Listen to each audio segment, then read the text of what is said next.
to another episode of the Wayne podcast. Today's a big landmark episode. It's our 50th episode. I'm joined again by our main man, Sugar Ray. How are you today? Listen, man, not so sweet today. Another man is smiling in the other pick, but it's cool, man. Sometimes life is yin and yang. They're sweet and they're sour. So today, not so sweet, but we move. He spoke about our guest, so let's bring him on. Supporting a new trim, fresh as usual. Ashanti, how are you, man? I'm all good. Had a great weekend, so just privileged to be on here as always. The levels are growing every week, so congrats to you guys and thanks for having me. Thank you. Coming on. We are gonna get all your opinions on the fight, let's just get into it. It was a historic episode for us now with the 50th. It was a historic fight over the weekend. Joshua was beaten by Usyk. Usyk, for me, looked the slicker boxer. His footwork, everything technically, he was there. He was made for the occasion. So before I go to Ashanti, obviously we need to talk about Joshua's biggest fan here, Ray. What did you make of the fight in general? And because I remember on our preview, I think we both did go with Joshua. We would have been surprised if Usyk won. Did the fight kind of play out how you thought it would have in terms of a technical standpoint versus a Joshua's power standpoint in terms of aside from the result, I guess? Joshua done the wrong thing, like many have pointed out, is that the puncher tried to box with a boxer. You're not meant to box the boxer. You're meant to go in there, roughhouse him, and go in for the kill. So, as people saw Usyk versus Chisora, you saw Chisora came in with that same type of tactic. He's got the size. He came in close with him, was in fighting with him, and we're just using his weight and pressuring him because Chisora knew I'm not as technical as Usyk. So why come in there trying to box a boxer? And I think with Joshua, is like, I know of late he's trying to show people that he's evolved as a boxer, like his boxing IQ's gone up and everything. I understand that.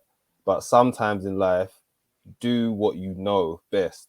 And I think I got to give my boy credit for this, Aussie, because to paraphrase him, he said what Joshua has shown over the previous fights is that he's got it in his locker to be technical, but it's not your bread and butter. Always remember, it's good to have it in a locker, but do not make it your base. And I feel like with Joshua, he tried to prove people wrong by fighting Usyk's fight. Obviously, it would have been more impressive if he did beat Usyk at his own game, but certain times in life, you just got to learn that stick to what you know, and he paid the price for it. Just on that point, though, that you said, would it have been more impressive for boxing aficionados like you guys if he had gone 12 rounds and won instead of knocking him out? I just want to hear your point on that, because I know we've spoken on that where he's in that position where if he doesn't knock somebody out, you're thinking to yourself, how have you not done that? Whereas if you do, and then you're in that position where it's like, oh, it's too easy for you. It definitely would have been more impressive, especially seeing how the fight did turn out. People got to see, the casuals that don't know Usyk got to see a heavier guy with technique that's not known amongst the bigger guys. So if Joshua was to outclass him somehow, it would have been a big feat, especially with all that Usyk has accomplished. They're both Olympic gold medalists. Obviously, Usyk has been doing this for a longer time. His technique is more refined. He comes from a camp that is known for just incredible technique, incredible stamina.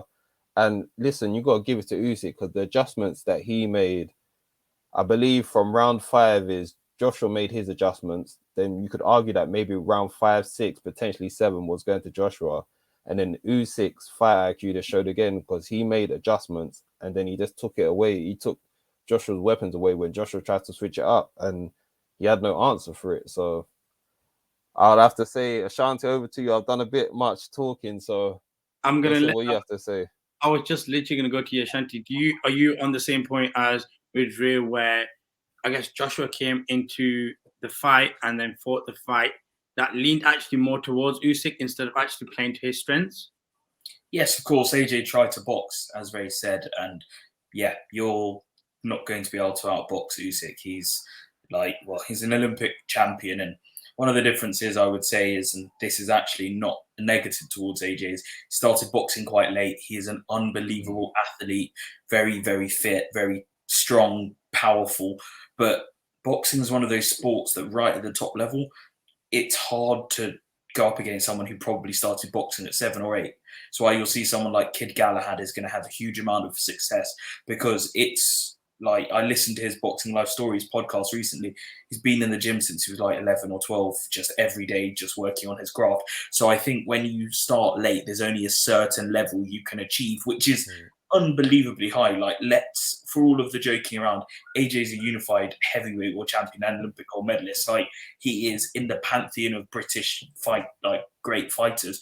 But Usyk is just that little bit more special, and all the things Ray said are true. He fought the wrong fight. He tried to box him, and it would have been even more impressive to someone like me if he would have outboxed him over 12 rounds, because not that it would have been, but you could always say with someone with AJ's power that he got a bit of not a lucky punch, but he just caught him once, and that basically Usyk couldn't recover, and then that's basically the fight over. But if you were able to control the distance, rough him up, and then just give him a boxing lesson over 12 rounds, everyone would have had to have stood up and gone, wow, he could well beat Fury, because this is incredible. So yeah, to surmise, really great fight, fought the wrong fight, but that's not to say he couldn't win the rematch. And like we've just touched on, Joshua, we've spoken about where he went wrong. Let's talk about where Usyk went right then, Ashanti. Let's talk about his footwork. Let's talk about his slickness, his boxing ability. Talk to me about how impressed you were where he was able to take it to that level, where this was possibly the highest of highest in terms of a boxing accomplishment, his southpaw style. Talk to me about Usyk and his performance in the entire night as well. Usyk was fabulous. I mean, he could probably fight better, but not much. That was a career best, fantastic performance. And I mean, I might be wrong, but I think it's something like 19 fights, and to be a unified heavyweight and cruiserweight world champion. If you watched what he did in the World Boxing Super Series, he's been to like every other champion's backyard and beaten them. I think he went to Bradis' backyard in Latvia and Riga, battered him. Obviously, he's come to London now. It's incredible. And I think for me, I've heard rumours that AJ might have an injury. If I don't know if anyone saw, but before the fight, a few weeks beforehand, he had something on his arm, on his elbow. That's what they're saying. There might be an issue. That's maybe why he wasn't as clean with the big backhand, and he wasn't able to get it off. But also, this is a big problem that I foresaw. How do you get sparring for Usyk? I mean, I love the guy. I know that AB knows him too. I've been to many Wally Camacho fights. I've heard that Wally Camacho was in AJ's camp for this fight. What he's retired and got ruined by Lawrence Okoli about 3 years ago. And I love Waddy, he's a great fighter. But Waddy, I think, was Commonwealth champion for a fight or two. You can't have him in for Alexander Usyk. That's and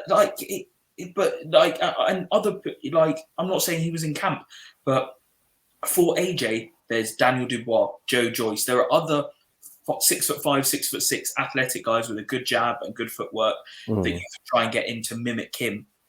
He's a bit smaller, but even Michael Hunter, depending on what you're trying to get, there are guys of similar height and weight.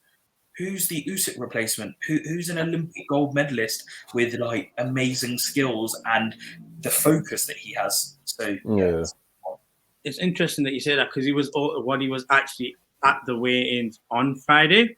So there's obviously a bit in regards to that. But there is one thing I want to do before we actually go on to anything else. We talk about where this leaves pound for pound rankings, rematches. We do want everybody else who's listening into this to get involved with the conversation. You guys all know the drill. We post a lot on our YouTube pages, but we want you to follow us on our social media platforms, Instagram, Twitter. It's all there, _the_way_in_. If you like our content, share, subscribe. We're here. Try to put out weekly content throughout the lead up to the fight. We had a lot of videos. We want to hear all your views in the comments at the Way In YouTube page. Just go in, go crazy on us. We will respond back. We want to hear everything. Now, talk about the fight. Let's talk about what will happen afterwards. There was a conversation automatically that came out about the rematch. That was the first thing. If this rematch does happen, and let's say you see Joshua win this again, he does what he did against Andy Ruiz, where he wins the fight. Coming to you, Ray, is him being a 3-time world heavyweight champion as impressive bearing in mind what we've talked about, the idea of losing, then losing the titles, is it impressive to say he's a 3-time world champion now? If he was wins Usyk, or will they look at this to say he's a 3-time world heavyweight champion, but he's also lost twice? Absolutely, would be incredible. People need to. It's the Mayweather effect of people thinking that the O must go type thing, and if the O goes, that your whole career's in the bin and everything. Let me tell this again to people. It only applies to Mayweather. Most people, when they fight other great opponents, you will lose. That is what it is. Only Mayweather gets that whole thing of like his O is as important. Everyone else, I'm not a casual though. So I just understand that greatness is always going to take a loss here and there. For me, greatness is losses is what made Lennox Lewis so great. For the simple fact that Lennox Lewis lost, and the people that he lost to went back to knock them out, and then he beat champions from the prior generation, champions in his generation, and then he beat someone in the future generation in Klitschko just before he left. So that's the way I see it with AJ. If you can show your true character to come back and get back in blood, then listen, man, you cannot deny the greatness in doing that, especially looking at his resume among the top 5 heavyweights. He's got the best resume. So if he comes back and then finishes Usyk, that'll be great. Although I do feel like he shouldn't take a rematch straight away. And I would actually like to see Joe Joyce get a shot at Usyk, because I think, one, it would help Usyk build his brand as well. It allows Joshua to take a fight in between just to get his mojo back and to build it up, and then let them rematch after like a match or two. But that instant rematch, Joshua didn't show me nothing. He didn't show me anything in there that if they face against each other anytime soon, that's going to change, unless he just goes for that ball that Derek Chisora did and just try to outmuscle him. Sometimes, listen, man, be that puncher that you are. Yes, you don't like the whole shtick of just being just a puncher, but guess what? If that got you to the championship, don't deny it. And same with you, Ashanti. Are you on like a similar wavelength when it comes to the rematch concept and to take a break in between, or do you think he should go for the rematch? Because the way go on, sorry. I think that they will have the immediate rematch only because it's the contractual thing and AJ will want to avenge the loss. But actually, I really love what Ray said. I think it would be amazing for Joe Joyce to get the fight. And you're right, it would work because, as we say, similar-ish build to AJ. Different fighter, but, it just build the brand in England, and that makes the Usyk Joshua 2 like a mega fight, even bigger than because this one was AJ giving Usyk the fight. If he's, he was the big name, but I would say that if he beat Joshua, then Joyce. Now we're talking about 2 mega stars, like world-renowned kind of fighters. So it'd be incredible. But I have to say, I disagree with Ray. I think if he were to beat him in the rematch, that'd be great. But you can't say that someone's so great because they keep losing to lesser fighters and then beating them. Did you think that James? Let's not say that he's a lesser fighter. Let us not say that Usyk's a lesser fighter. Actually, let's not right, go there. I used the wrong word. I was thinking about Andy Ruiz. Yeah. But I understand. I knew that was coming. Come on, let's go. Did you think that James DeGale was a better fighter because he lost to Caleb Truax and then beat him the second time? Because I thought that was an absolute outrage. As one of James DeGale's oldest fans, I wasn't happy about that. I don't think being a 2-time world champion is impressive when you're going up weights, or maybe you've given up a belt or you've had one stripped because it's a joke. But I don't think Billy Joe Saunders is spectacular because the WBO basically handed him a title at second weight. Like that doesn't. You're talking about handing it. I'm talking about getting it back from the person that took it from you. 6'1" heavyweight who then decided to go. So hold up. So what's our verdict on Lennox Lewis then? Are you trying to downplay on Lennox Lewis' achievements because he took the 2 losses? I can't ever downplay Lennox Lewis because I love exactly. And Lennox Lewis even lost to people that he shouldn't have lost to. Whereas AJ. If you do the research about South Africa, I think he went out 5 or 6 days before the fight and basically hadn't acclimatized the altitude, and so after I know that, and I'm very sure of it. But the records are going to say he lost. You know that because you know about Lennox Lewis. But on his record, it's always going to say Lennox Lewis lost that fight, and then he showed the greatness to then get it back. That's my thing. and that one was against a lesser opponent. Whereas Usyk is more of a thing of this is a mountain to climb where people, obviously casuals don't know about Usyk. They're just thinking this guy's just here. He's a mandatory just to get beat by Joshua to build up the Joshua Fury fight. But obviously a lot of us knew that's in the boxing know-how. Usyk is a technical machine. And not even arguably, he is the best technical fighter in the heavyweight division. So for me, that's why if he does beat Usyk to become 3-time world champion, that's why it's an even greater feat. But with the idea of immediate rematches, isn't it actually stopping the progression of other boxers? Because, like you said, Joe Joyce, that's not going to sell against Usyk as well as a Joshua Usyk fight will. Because if you think about it, when you have immediate rematches, look at someone like Dillian White and his situation where he's just sat in the background. He's had no opportunities. So is the concept of immediate rematches actually stopping the progression of other boxers? And then when we have platforms like this where we discuss them, in reality, the big branded names are actually putting a hindrance towards boxers who are trying to push through because they've lost and they're able to then get that rematch. I can't say it's a hindrance because they're not AJ.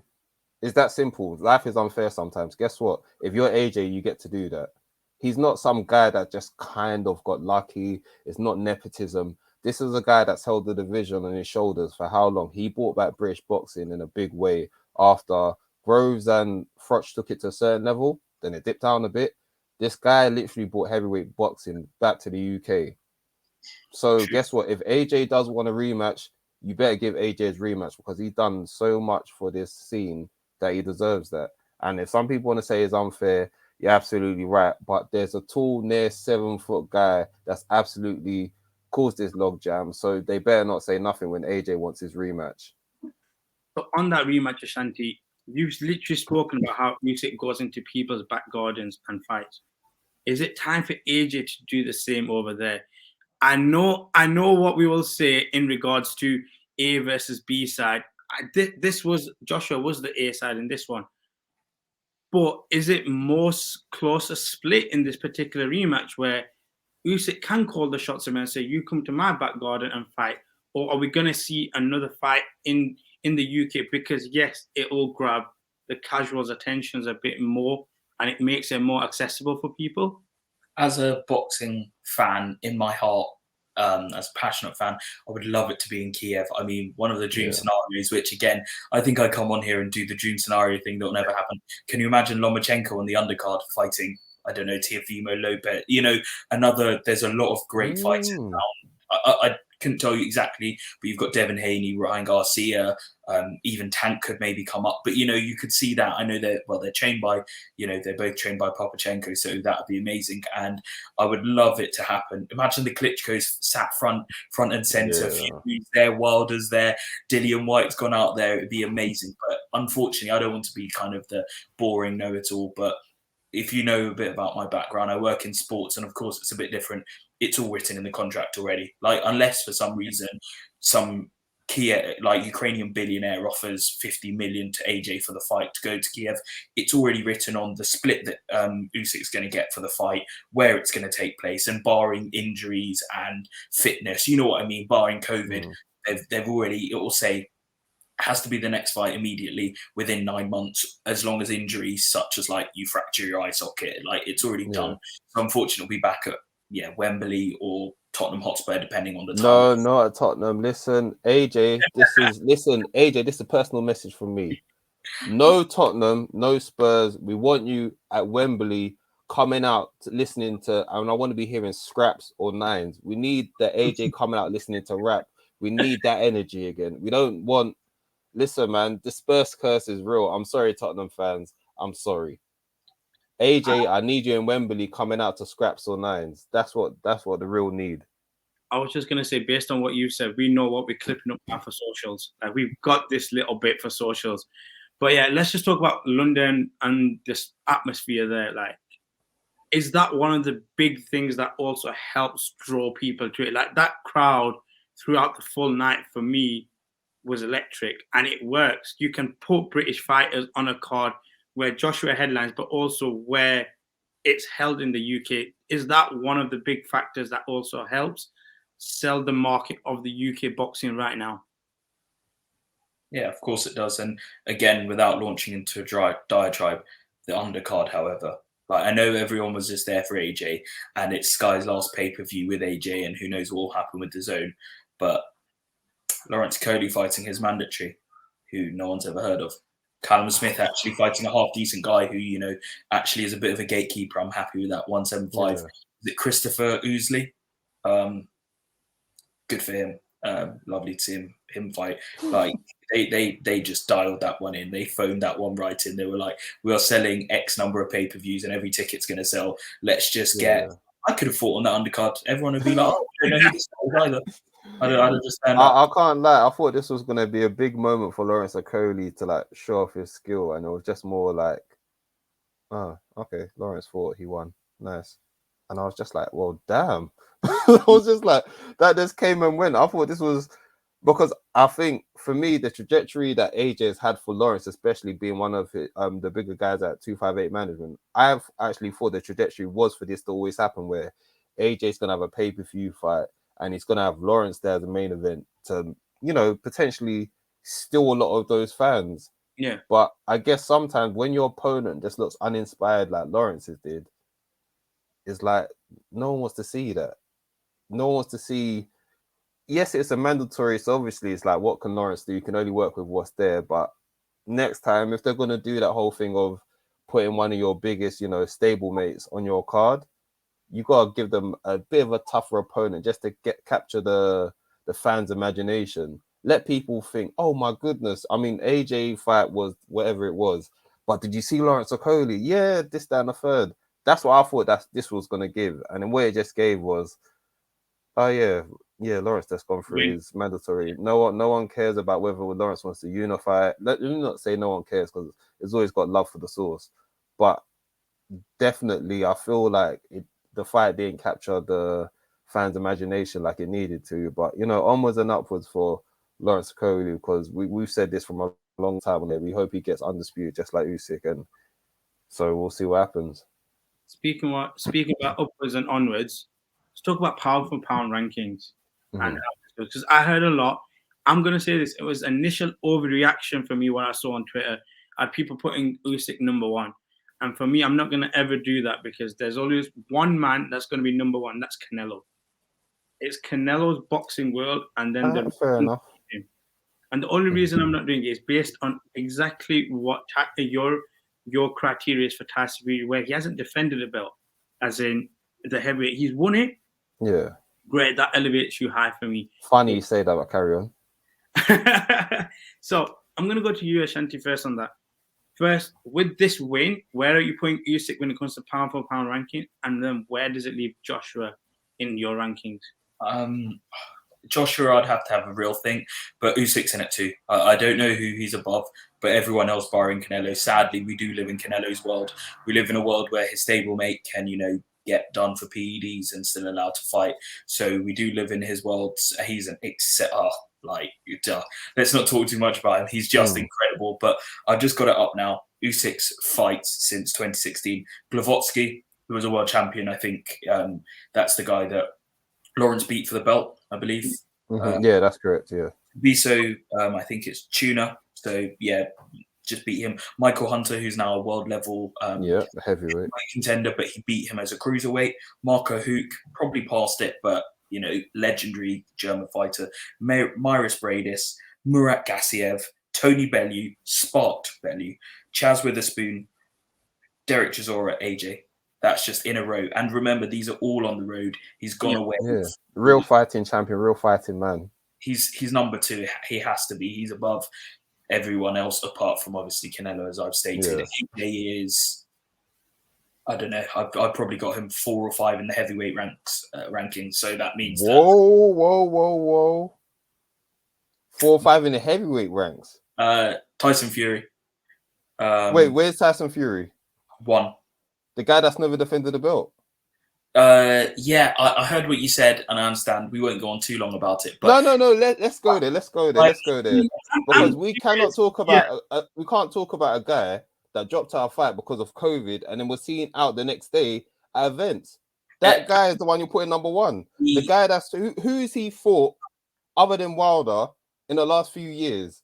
Oh, just in the last few years, are we just going to have a cutoff point? He beat Vladimir Klitschko, and then he let AJ have his leftovers. Like, no, he didn't let AJ have his leftovers. He dropped out of the rematch where there was a clause, and then obviously he went through what he went through. That I will never put against him.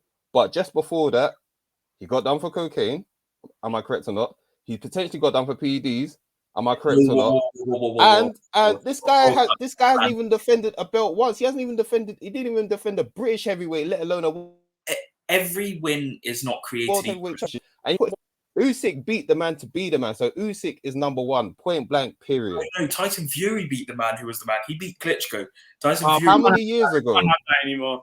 But wait, how many years ago? Let me just explain. Every win isn't created equally. The fact that he's got a win over, well, let's say, factually just one win over Wilder, but in my opinion, almost everyone would agree.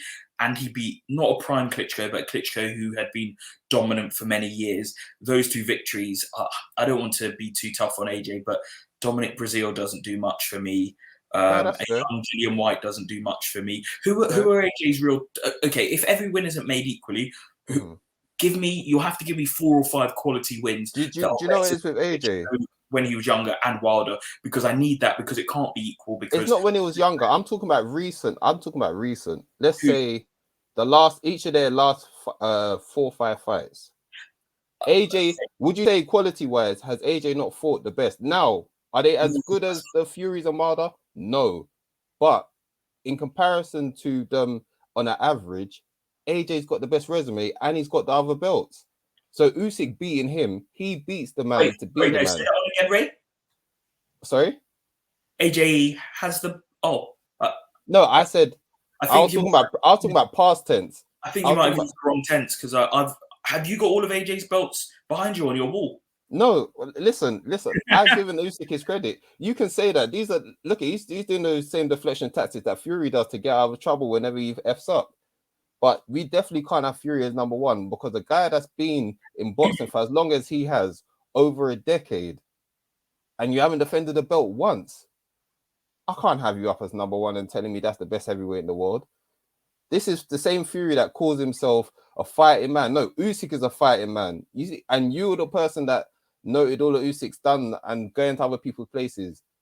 Usyk is who Fury thinks he is. So I'm not trying to hear none of that stuff about Fury being number one. I'll give Fury credit where it's due, but no way is he number one. Usyk is the guy to beat in the heavyweight division. So are you also putting Usyk number 2 pound for pound, or are you jumping the gun and putting him number one, even though he's not defended a belt, but he might have beaten It's not that he just hasn't. He hasn't defended the heavyweight belt where he's just won. But he has defended his cruiserweight belts, which we then have to add to that argument. Not only has he defended it, he beat the creme de la creme of the cruiserweights match after match after match. So then that's what makes him automatically second. So we're all in agreement though. It's still Canelo's world. Oh yeah, it's Canelo's world, but Usyk after defeat he's just done, and the way that he done it, he's number 2. I think in the speed of third fight, world heavyweight champion. And the fact that at heavyweight he's number 1 as well. I'm not trying to hear that guy that's never defended a belt and is bloody. Listen, everyone called me crazy when I started saying the stuff about Fury earlier on in the year, and I called it. I told you guys he was going to drop out of his fight. Then they wait for AJ's fight week to come before they even start promoting their own fight. How are you going to be a big man champion and you're doing that? And this is the guy you're telling me he's number 1. Get out of here, man. Get the heck out of here with that nonsense, bro. It's interesting that you say about Usyk and stuff, because he joins Holyfield and David Haye to win both cruiserweight and world titles. So, like, in terms of boxing history, where will Usyk's legacy, I guess, rank? And Ashanti, I want to go to you for that one.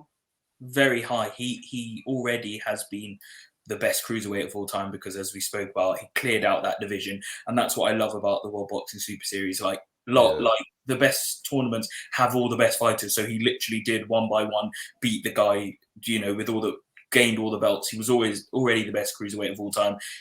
I'm the biggest David Haye fan around, but legacy-wise, we can't touch Usyk. He cleared everyone out. in fashion in their backyards, and now he's up at heavyweight. If he does beat someone like Fury or Wilder, AJ again, and then another, one of the four kings, one of the other kings, we're now talking the real pantheon of greats. Because, and you add in that Olympic gold medal, yeah. And he's What a undefeated, career.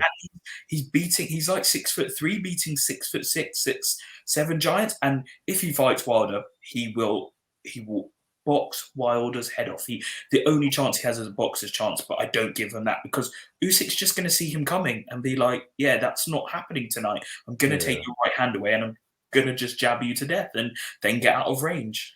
It's just interesting that you said about Wilder. I want to shortly touch on this, because obviously he fights Fury in about 2 weeks' time. Mm-hmm. If the result goes in the way where Fury loses to Wilder, Wilder regains his title, are we looking at Usyk versus Wilder as the biggest heavyweight attraction fight, or is it still going to be Joshua Fury?